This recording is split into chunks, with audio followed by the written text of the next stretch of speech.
అన్ని దానాల్లోకి అన్నదానం గొప్పది అంటారు. గత ప్రభుత్వంలో దాదాపుగా అన్నా క్యాంటీన్ల దగ్గర నుంచి చివరికి విద్యార్థులకి ఎవరైతే ప్రభుత్వ కళాశాలల్లో ఇంటర్మీడియట్ చదువుతున్నటువంటి విద్యార్థులందరికీ కూడా మధ్యాహ్న భోజన పథకాన్ని 2014 నుంచి 19 వరకు తెలుగుదేశం పార్టీ అమలు చేస్తే దాన్ని కూడా పూర్తిగా తీసేసిన పరిస్థితి వైఎస్ జగన్మోహన్ రెడ్డి గారి ప్రభుత్వ హయాంలో జరిగింది. అయితే ఈ రోజున యువ నాయకులు లోకేష్ గారు విద్యాశాఖ మంత్రిగా విప్లవాత్మక మార్పులకు శ్రీకారం చుడుతూ గతంలో ఏదైతే మధ్యాహ్న భోజన పథకం ఉందో దాన్ని మళ్ళీ ఇంప్లిమెంట్ చేస్తూ ఈ రోజు నుంచి ఇంటర్ కళాశాలల్లో మధ్యాహ్న భోజనాన్ని అమలు చేస్తున్నారు. దీనికి సంబంధించి విద్యార్థి నాయకుడిగా ఉన్నటువంటి దర్శిత్ని అడిగి మరిన్ని వివరాలు తెలుసుకుందాం. దర్శిత్, అంటే ఒక కడుపు దగ్గర ముద్ద ఎవరు లాగకూడదు తీయకూడదు అంటారు, కానీ గత ప్రభుత్వం చేసిందంతా అదే.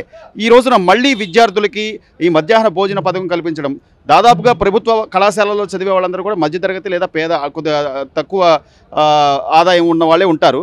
సో ఈ పథకం ద్వారా వాళ్ళు ఎలాంటి ఉపయోగం ఉంటుందంట? అంటే మనం కనుక చూసుకున్నట్లయితే గతంలో 2014 నుంచి 19 దాకా చంద్రబాబు నాయుడు గారి ప్రభుత్వంలో హయాంలో ఆనాడు మరి ఇంటర్మీడియట్ కాలేజీలన్నిటికీ కూడా మధ్యాహ్న భోజన పథకం అనేది ఆనాడు వర్తింపజేయడం జరిగింది. మరి జగన్మోహన్ రెడ్డి అధికారంలోకి వచ్చిన తర్వాత ఖచ్చితంగా పేదవాడు అనేవాడు చదువుకోకూడదు అనే ఒక ఉద్దేశంతోనే ఆనాడు జగన్మోహన్ రెడ్డి పనిచేసిన విధానం మనం చూసాం. ఆ ఉద్దేశంలోనే ఈ మధ్యాహ్న భోజన పథకాన్ని కూడా విద్యార్థులకు అందజేయకూడదు అనే ఒక ఉద్దేశంతో ఆనాడు దీన్ని రద్దు చేసినటువంటి పరిస్థితిని కూడా మనం ఆనాడు చూసాం. ఈ మధ్యాహ్న భోజన పథకం అనేది కొన్ని లక్షల మంది పేద మధ్యతరగతి విద్యార్థులు ఎవరైతే చదువుకోవడానికి ప్రభుత్వ కళాశాలకు వస్తూ ఉన్నారో వాళ్ళకి మరి ఇది కూడా వారికి ఒక ఉపయోగపడుతుంది అనే ఒక ఉద్దేశంతో ఈ కార్యక్రమాన్ని నాడు మరి ప్రభుత్వాలు చేపడితే జగన్మోహన్ రెడ్డి రద్దు చేసిన తర్వాత దీనికి వ్యతిరేకంగా ఈ మధ్యాహ్న భోజనాన్ని పునరుద్ధరించాలని తెలుగుదేశం పార్టీ ఆధ్వర్యంలో ఆనాడు ఎన్నో పోరాటాలు చేయడం జరిగింది. మరి అయినప్పటికీ కూడా ఆనాడు పోరాటం చేసిన వాళ్ళందరి మీద కూడా కేసులు పెట్టి మరి హౌస్ అరెస్టులు చేసి రకరకాలుగా ఇబ్బందులు పెట్టినటువంటి పరిస్థితిని చూసాం. అదే సమయంలో లోకేష్ గారు ఆనాడు ఎమ్మెల్సీగా ఉన్నారు. ఆ రోజు ఆయన చెప్పడం జరిగింది, మన ప్రభుత్వం రాగానే మనం ఖచ్చితంగా టాప్ ప్రయారిటీలో పెట్టి ఈ ఇంటర్మీడియట్ కాలేజీలన్నిటికీ కూడా మధ్యాహ్న భోజన పథకం ఇద్దాం, మనం చేసి చూపిద్దామని చెప్పారు. ఎన్నికల తర్వాత మనం చూసుకున్నట్లయితే ప్రజలు ఒక స్పష్టమైన తీర్పిచ్చారు. అన్నం పెట్టే నాయకుడు కావాలా, సున్నం కొట్టే నాయకుడు కావాలా అంటే మాకు అన్నం పెట్టే నాయకుడు కావాలని కూటమి ప్రభుత్వాన్ని గెలిపించినటువంటి పరిస్థితి ఉంది. ప్రభుత్వం ఏర్పడిన తర్వాత వెంటనే మనం చూసుకున్నట్లయితే అన్నా క్యాంటీన్లు పునరుద్ధరించడం జరిగింది. ఎన్నికల సమయంలో పవన్ కళ్యాణ్ గారు ఏ విధంగా అయితే డొక్కా సీతమ్మ గారి పేరు మీద క్యాంటీన్లు పెట్టాలని ఆయన భావించారు. మరి అన్నా క్యాంటీన్లు పెట్టాం కాబట్టి డొక్కా సీతమ్మ గారి పేరుని ఈ మధ్యాహ్న భోజన పథకాన్ని పెట్టి ఇక్కడ ఇంప్లిమెంట్ చేయాలని ఒక ప్రభుత్వం ఒక నిర్ణయం తీసుకుని ఈరోజు విజయవాడ నుంచి ఈ కార్యక్రమాన్ని అమలు చేయడానికి మంత్రి గారు లోకేష్ గారు కార్యక్రమాన్ని పూనుకుంటా ఉన్నారు. గతంలో ఏ అయితే ఎన్నికల ముందు కానివ్వండి, ఎన్నికల సమయంలో కానివ్వండి ఇచ్చినటువంటి వాగ్దానానికి మరి కట్టుబడి ఈరోజు ఈ కార్యక్రమాన్ని అమలు చేస్తూ ఉన్నాం. ఈ కార్యక్రమం ద్వారా మరి రాష్ట్ర వ్యాప్తంగా ఉన్నటువంటి లక్షలాది మంది పేద బడుగు బలహీన వర్గాలకు చెందినటువంటి పిల్లలు ఎవరైతే చదువుకోవడానికి వస్తూ ఉన్నారో వాళ్ళకి ఆకలి బాధ తెలియకూడదు, ఖచ్చితంగా వాళ్ళు మధ్యాహ్న భోజనం అనేది పూర్తిగా వారు సంతృప్తికరంగా భోజనం చేయాలనే ఉద్దేశంతో నాణ్యమైన భోజనం ఈరోజు మీరు చూస్తే లోకేష్ గారు కూడా విద్యార్థులతో కలిసి భోజనం చేయనున్నారు. అంటే నాణ్యమైన భోజనం ప్రతి విద్యార్థికి అందాలి, వాళ్ళ ఆకలితో అలవటించకూడదు, ఆకలితో చదువుకోకూడదు అనే ఒక సత్సంకల్పంతో లోకేష్ గారు చేస్తూ ఉన్నారు.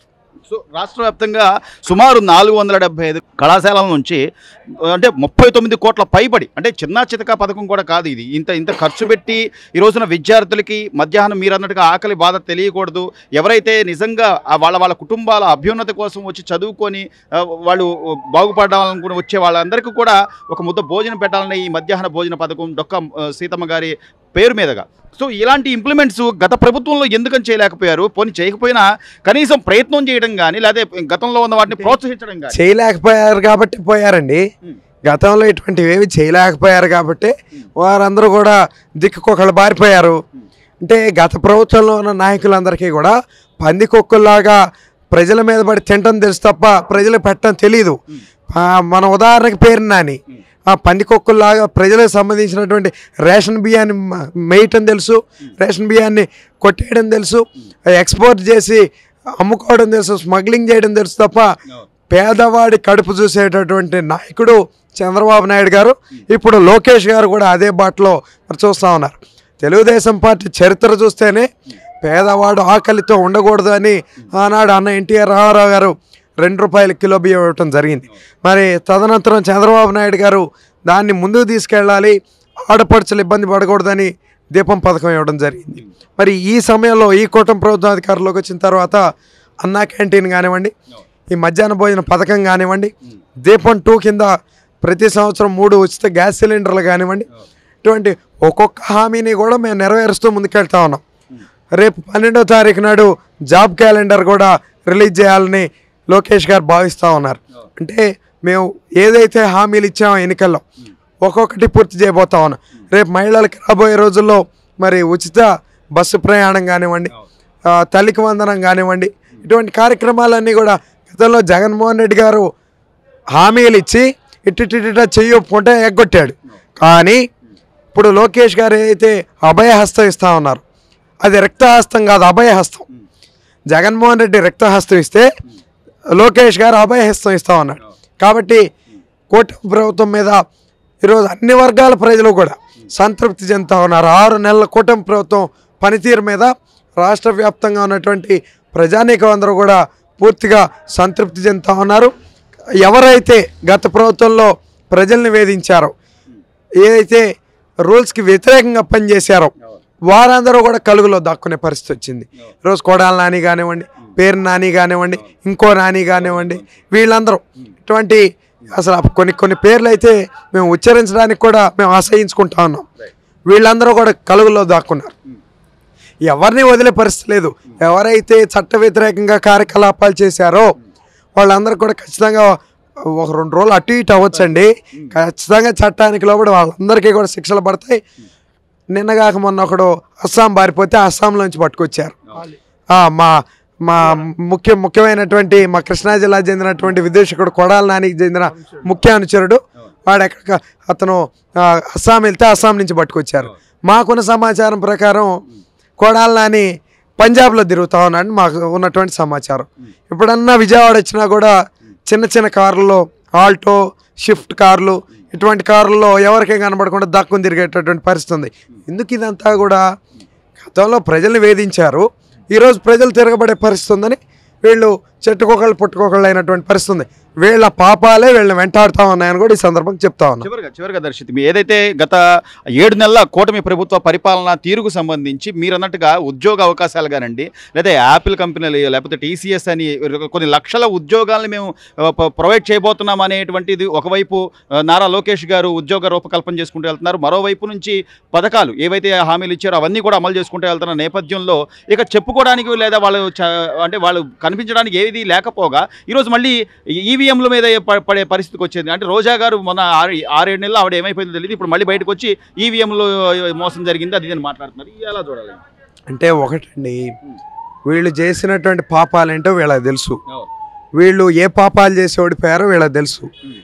ఇప్పుడు దాన్ని కప్పిపుచ్చుకొని వాళ్ళని నమ్మి తిరిగి ఆ నలుగురికి కూడా ఒక నమ్మకం కలిగించడానికి ఇటువంటి పిచ్చి ప్రేలాపనలు వెళ్తూ ఉన్నారు.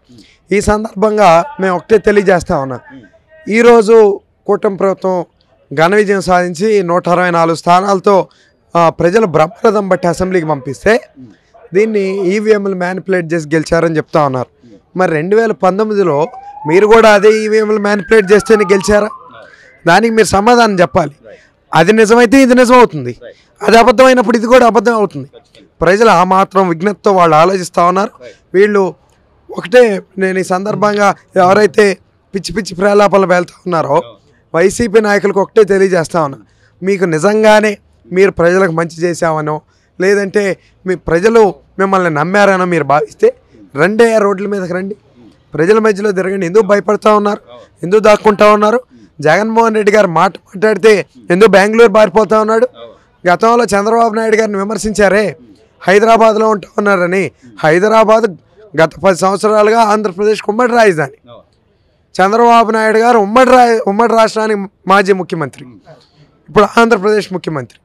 అయితే మీకు బెంగళూరుతో ఏం సంబంధం ఉందని బెంగళూరు బారిపోతూ ఉన్నారు. ప్రజలకి దీని మీద కూడా సమాధానం చెప్పాలి. ప్రజలకి మొహం చాటేసేటటువంటి నాయకుల కాలం చెల్లిందని కూడా తెలియజేస్తూ మా నాయకుడు మేము గర్వంగా చెప్తా ఉన్నాం. చంద్రబాబు నాయుడు గారు కానివ్వండి, లోకేష్ గారు కానివ్వండి, ఎక్కడికి వెళ్ళాలన్నా కోర్టులో అనుమతి మాకు అక్కర్లా. మేము ఎక్కడికైనా ధైర్యంగా మేము తిరగలం. మీలాగా లండన్ వెళ్ళాలంటే కోర్టు పర్మిషన్ పెట్టుకోవాలి, లేదంటే ఇంకో చోటుకి ఎక్కడికైనా విదేశాలకు వెళ్ళాలంటే కోర్టు పర్మిషన్ పెట్టుకోవాలి. నువ్వు ఎందుకు విదేశాలకు వెళ్ళాలో కూడా అక్కడ చూపించుకోవాలి. నువ్వు అక్కడి నుంచి పారిపోవు అని చెప్పి నువ్వు డిక్లరేషన్ ఇవ్వాలి. ఎంత దౌర్భాగ్యకరమైనటువంటి జీవితం మా నాయకులకి లేదే. మేము కడిగిన ముచ్చ చంద్రబాబు నాయుడు గారు మీరు అరెస్ట్ చేసి ఉండొచ్చు, కానీ కడిగిన ముచ్చల్లో ఆయన బయటకు వచ్చారు, ప్రజల్లో తిరుగుతూ ఉన్నారు. ఇదే ఇంత మించిన నిదర్శనాలు ఇంకేం అక్కర్లేదని కూడా తెలియజేస్తారు. రైట్, చెప్పినట్టుగానే కూటమి ప్రభుత్వంలో ఏవైతే హామీలు ఇచ్చారో అవన్నీ కూడా ఖచ్చితంగా అమలు చేస్తాం. రిక్తహస్తాలు కాదు, కేవలం అభయహస్తాలతోనే ఈ రోజున లోకేష్ గారు కానివ్వండి, లేకపోతే కూటమి ప్రభుత్వంలో ఉన్న ప్రతి నాయకుడు కూడా ప్రజలకు ఇచ్చినటువంటి హామీలు నెరవేర్చే దిశగానే అడుగులు వేస్తారు తప్ప ఇలా దాక్కుని బ్రతకాల్సిన అవసరం మాకు లేదని కూడా ఈ రోజున విద్యార్థి నాయకుడిగా ఉన్నటువంటి దర్శి చెప్తున్నాడు.